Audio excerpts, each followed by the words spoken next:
Salam, hər vaxtınız xeyir. Sizi Riyaziyyat Vaxtı kanalında xoş gördük. Bugünlərim mən sizinlə əməllər sırası mövzusuna birlikdə baxacağım. İşlədiyimiz tapşırıqlar 5-ci sinif dərsliyindən götürüləcək. Gəlin vaxtımızı itirmədən birinci tapşırığa keçid alaq. Birinci tapşırığa oxuyaq. Hesablayın. Verilmiş ifadənin qiymətini tapmalıyıq. Bunun üçün biz əvvəlcə diqqət yetirməliyik ki, birinci hansı əməl yerinə yetirilməlidir. Diqqətlə baxsanız, sizdə göstərilib ki, 1-in kubu, üstəgəl 2-nin kubu, üstəgəl 3-ün kubu nə deməkdir? 1-in kubu dediyimizdə əslində verilmiş ifadənin özünə 3 dəfə vurmaq deməkdir. Yəni 1 vurulsun 1 vurulsun 1. Üstəgəl 2-nin kubu 2 vurulsun 2 vurulsun 2 deməkdir. Üstəgəl 3-ün kubu 3 vurulsun 3 vurulsun 3 deməkdir. Biz bilirik ki, əgər bizdə verilmiş ifadədə vurma və ya bölmə işarələri olarsa, ilk növbədə vurmanı yerinə yetirməliyik. Sonra isə toplama və ya çıxma işarələrini istifadə edəcəyik. Bunun üçün 1-i vururam 1-ə, vururam 1-ə, verilmiş ifadənin qiyməti eləyir 1. Üstəgəl 2-ni vururam 2-yə, vururam 2-yə eləyir 8 və 3-ü vurursunuz 3-ə, vururuq 3-ə eləyir 27. Üstəgəl 27. Bundan sonra artıq vurmaları bitirdikdən sonra biz onları toplayırıq. 1 üstəgəl 8 eləyir 9, 9 üstəgəl 27, yekun cavab 36 edəcək. Keçid alaq ikinci misala. 6-nın kvadratı 6 vur 6 deməkdir. 7-nin kvadratı 7 vur 7 deməkdir. 8-in kvadratı 8 vur 8 deməkdir. 6 vur 6 36 edəcək. 7 vur 7 49. 8-i vururuq 8-ə 64 olacaq. Burada isə artıq sizə toplamaq qalır. Gəlin daha asan üsul istifadə edək. 36 ilə 64-ü toplasanız bu artıq bizə 100 verəcək. 100-ün də üstünə 49 gələndə 149 yekun cavabınız olacaq. Keçid alırıq növbəti misala. 5-in kubu, yəni 5 vurulsun 5 vurulsun 5 deməkdir. İzahla yazıram. 3-ün kubu 3 vurulsun 3 vurulsun 3 deməkdir. 10-un kubu 10 vurulsun 10 vurulsun 10 deməkdir. Gəlin ardıcıl onların qiymətlərini tapaq. 5-i vururuq 5-ə 25, bir dəfə də vururuq 5-i eləyir 125. 3-ü vuraq 3-ə 9, vuraq 3-ə 27, biraz öncə qeyd etmişdik. Və 10-u vururuq 10-a 100, 100-ü vururuq 10-a eləyir 1000. Beləliklə toplayırıq 125-in üstünə 27 gələndə cavab eləyəcək. 5 üstəgəl 7 12, 2 yazırıq bir yadda, 2 üstəgəl 2 4, bir də yadda 5, 152. Və 1000 üstəgəl 152 bizim yekun cavabımız 1152 edəcək. 24-ün kvadratı çıx 9-un kvadratı. Bu deməkdir ki, 24-ü vurursunuz 24-ə. Çıx 9-u vururuq 9-a.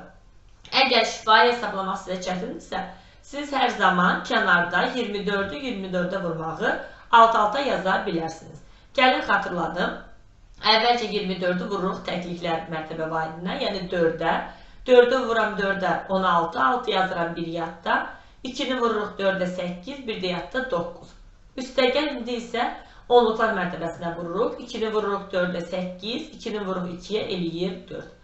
6 enir, 9 üstəgəl 8, 17, 7 yazırıq bir yadda. 4 üstəgəl 1, 576. 9-u vurursunuz 9-a 81. Və indi çıxırıq. 6-dan 1 çıxırıq eləyir 5. 7-dən 8 çıxa bilmirik, 1 onluq veririk. 17-dən 8 çıxırıq cavab 9. 1 onluq götürdüyümüzə görə 4 dənə yüzlüyümüz qalıb. Beləliklə yekun cavab 495 edir. Beləliklə biz ilk tapşırıqla sizinlə tanış olduq.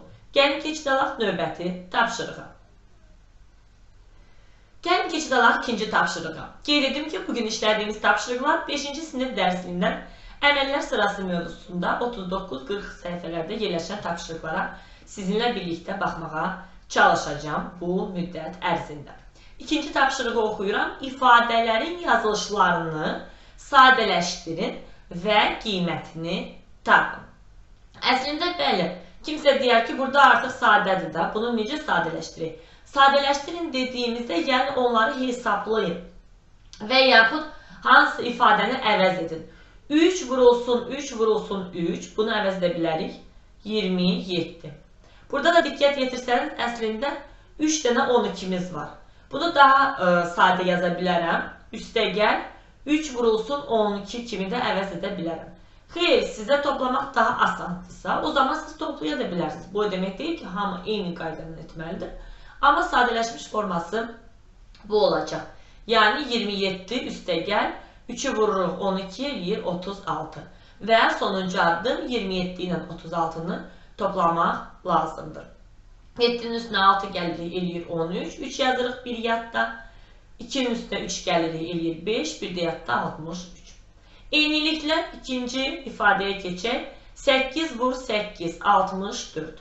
Üstəgəl, yəni birinci bunu həll edirik. İkinci də bu vurmanı yerinə yetirməliyik. 4'ü vururuq 4'ə 16. 16'nı vururuq 4'ə eləyir 64. Və yekun 64'dən 64'ü toplamalıyıq. Bu da cavab olaraq 128 edəcək. Bərabərdir. Əgər diqqət yetirsəniz, burada 1, 2, 3, 4 dənə 6 çıxıblar. 4 dəfə təkrarlanan bir ifadədir. Sadə forması belə olacaq. 124 olduğu kimi saxlayacağıq. 4 dəfə təkrarlandığına görə əslində biz yaza bilərik 4 vur 6 kimi. 4 dəfə 6'nı çıxmaq eyniliklə 4 vur 6 deməkdir. Yəni 124 çıx. Birinci biz vurmanı yerinə yetirməliyik. Yəni 4'ü vururuq 6'ya. Bu da olacaq 24. Cavab 100 olacaq. Keçid alaq növbətisinə. 5 vur 6. Bu bizdə 30 edir. Üstə gəl. 1, 2, 3, 4. 4 dənə 9 var. 4 vur 9 kimi yaza bilərəm. Birinci mötərizənin ifadəsini, yəni daxilində olan ifadəni sadələşdirməliyik. Yəni 30 üstəgəl 4'ü 9'a vuranda 36 eləyir. 30 ilə 36'nı əvvəlcə toplamalıyıq. Çünki birinci mötərizənin daxilində olan ifadəni sadələşdiririk. Bu da eləyir 66 bölünsün 6. Yekun cavab 11 alınacaq. Beləliklə biz sizinlə ifadələri sadələşdirdik və onların qiymətini tapdıq. Keçid alaq 3-cü tapşırığa. İfadələrin qiymətini hesablayın. Ardıcıl olaraq ifadələrin qiymətlərini hesablamalıyıq. Yəni diqqət yetiririk. Əgər bizdə mötərizəli ifadə verilərsə, ilk növbədə mötərizədə olan ifadənin qiymətini tapmalıyıq. Yəni siz birinci 20'dən 5'i çıxmalısınız, eləyir 15. Sonra isə 15'i bölürük 3'ə, cavab 5 alınacaq. Hətta siz bəzən, əgər sizin üçün çətin olursa, üstündə sıralama apara bilərsiniz. Yəni ayrı bir renk götürək, 2 dənə mötərizə verilib. Demək ki, birinci bu mötərizənin qiymətini tapırsınız. İkinci bu mötərizənin qiymətini tapacağıq. Üçüncü addım bölürük, dördüncü addım vuracağıq. Gəlin ardıcıl yerinə yetirik. 23'dən 2 çıxıram, eləyir 21. Bölünsün. 9'dan 2 çıxıram, eləyir 7. Vur 4 olduğu kimi qalır. Və burada artıq ardıcıl 21'i bölürsünüz 7'ye eləyir 3. 3'ü də vururuq 4'e eləyir 12. Beləliklə biz ardıcıl olaraq verilmiş ifadənin qiymətini tapdıq. Yəni əməllər sırasını mütləq və mütləq bozmamalısınız. Çünki əgər siz əməllər sırasını pozarsınız, o zaman doğru cavab almaq ehtimalı sizdə azalır. Bunun üçün də əgər sizin üçün çətindirsə, göstərdiyim kimi bir daha da nömrələyə bilərsiniz.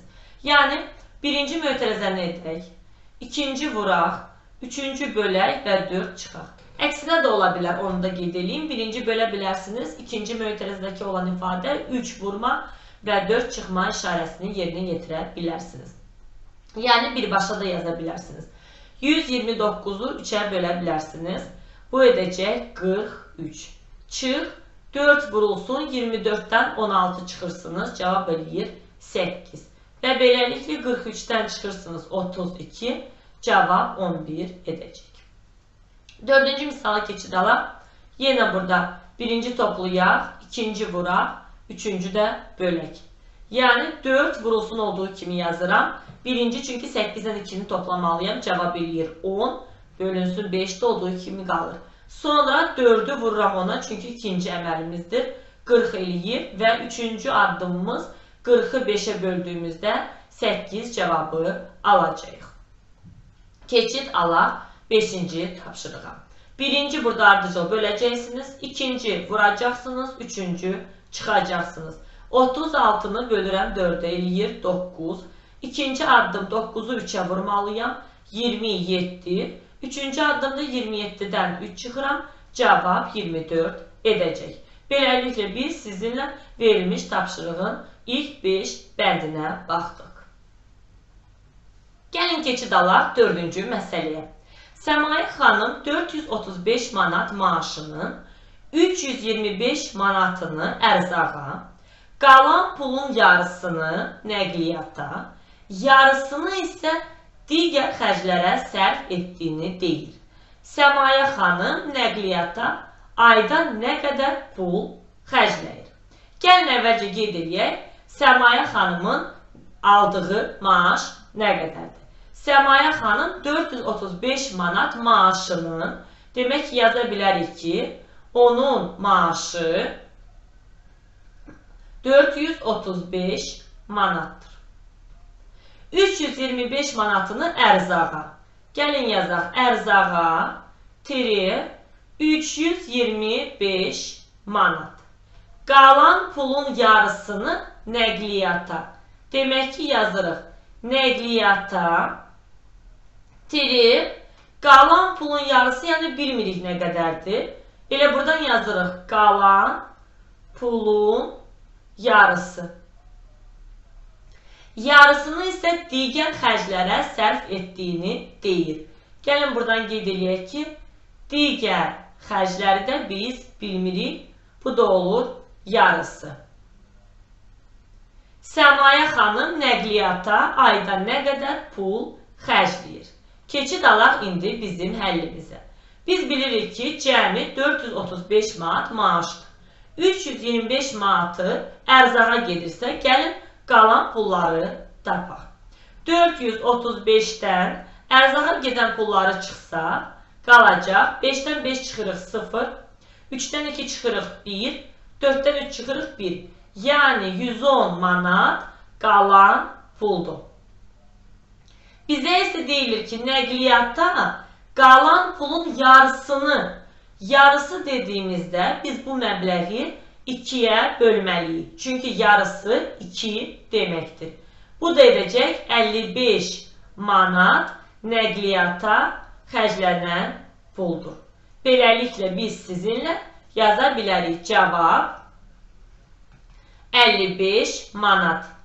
Burada əslində biz sizinlə qeyd etdik ki, digər xərclər də məlum deyil. Əgər qalan pulun yarısı nəqliyyata gedibsə, demək ki, 55 manat da digər xərclərə sərf olunub və beləliklə bütün maaş müxtəlif lazım olan hissələrə ayrılıb, vaxtında ödənilib. Keçid alaq növbəti misala və yaxud məsələyə. Tapşırıq 5'ə baxaq. Tapşırıq 5'də məsələ verilib. Aygün çanta, ayaqqabı, köynək, ətək aldı və cəmi 120 manat pul verdi. Əgər siz ilk cümləni oxurursunuzsa və görürsünüz artıq orada məlum olan çox bir neçə obyekt varsa və yaxud ad varsa, çalışın onları alt-alta qeyd edin. Sonra da oxuduqca önündə yazarıq ki, qiymətləri nə qədərdir. Aygün çanta, ayaqqabı və köynək üçün 80 manat ayaqqabı, köynək və ətək üçün isə 100 manat ödədi. Ayaqqabının qiyməti köynəyin qiymətindən 2 dəfə bahadırsa, hər bir geyimin qiymətini tapın. Yəni biz hər bir geyimin qiymətini bilməliyik. Gəlin elə qeyd edək ardıcıl olaraq. Çanta, ayaqqabı, köynək, ətək və bunların qiymətlərini görürük ki, bilmirik. Sondan baxsaq, deyilir ki, ayaqqabının qiyməti köynəyin qiymətindən 2 dəfə bahadır.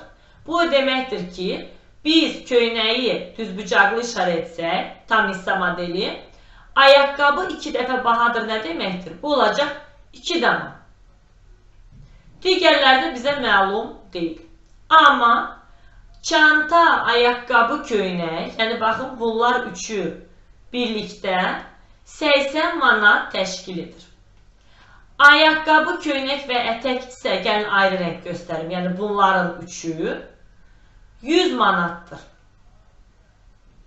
Cəmi isə bizə deyilir ki, bunların dördünə də 120 manat sərf olunub. Əgər siz diqqətlə baxsanız, çanta, ayaqqabı, köynək üçü birlikdə 80 manatdırsa, burada ətək tək qalıb. Demək ki, biz ətəyin qiymətini tapa bilərik. Axı biz bilirik ki, cəmi 120 manat veriblər, düzdürmü? Demək ki, biz 120 manatdan birinci həlli 80 manatı çıxsaq, bu olacaq ki, 40 manat ətəyin puludur. Yazırıq ətək. Eyniliklə baxın, ayaqqabı, köynək, ətək 100 manatdır. Demək ki, biz 120 manatdan 100 manatı çıxsaq, 20 manat olacaq çantanın qiyməti. Artıq ikisi məlumdur. Və bizə nə lazımdır? Ayaqqabı, köynəyi tapmaq. Biz görürük ki, çanta, ayaqqabı, köynəyə birlikdə 80 manat verilibsə və görürük ki, ayaqqabı ilə köynək 3 damadır. Amma çantanın qiymətini tapdıq. Bu deməkdir ki, 80-dən 20 çıxsaq, 60 manat bizim tam hissə modelində istifadə etdiyimiz 3 dənə hissədir. Yəni bu olacaq 3 hissə. 3 hissə məlumdursa, 1 hissəni tapa bilərsiniz. 60-ı bölürük 3-ə, 20 manat. Demək ki, 20 manat baxırıq nəyə işarə etmişdik? Köynəyi. Bu olacaq köynəyin qiyməti. Bizə isə deyilir ki, ayaqqabı köynəkdən 2 dəfə bahadır. Demək, 5-ci həllimiz 20-ni 2-yə vuracağıq. 40 manat olacaq köynək tapıldı. Bu da oldu ayaqqabı. Bizə deyilmişdi ki, hər birinin qiymətini tapın. Ətəyi tapdıq, çantanı tapdıq, köynəyi tapdıq, ayaqqabını tapdıq. Həqiqətən də hər birinin qiyməti məlumdur. Özünüzü yoxlaya da bilərsiniz uşaqlar. 40 manat üstəgəl 20 manat eləyir 60. 60 üstəgəl 20 80. 80 üstəgəl 40 eləyir 120. Və bizim cəmi 120 manat xərcləndiyimiz məlum idi. Beləliklə biz sizinlə bu günlərin bu tapşırığı da birlikdə baxdıq. Yəni bir daha nəzər salaq. Əgər əməllər sırası verilərsə, ilk növbədə mötərizəli ifadə varsa, siz birinci mötərizənin daxilində olan qiyməti tapmalısınız. Bölmə, vurma işarələri varsa, birinci bölmə vurmanı yerinə yetiririk. Kvadrata, kuba yüksəltmə varsa, kvadrat və kuba yüksəltmə əslində vurma deməkdir. Yəni ədədləri özünə vururuq və ondan sonra biz artıq toplama və çıxmaları yerinə yetiririk. Beləliklə də əməllər sırasına aid olan ilk 5 tapşırığı birlikdə sizinlə baxdıq. Növbəti dərslərdə daha mürəkkəb tapşırıqlara baxacağım. Bugünlük bu qədər. Görüşməyə ümidi ilə sağ olun.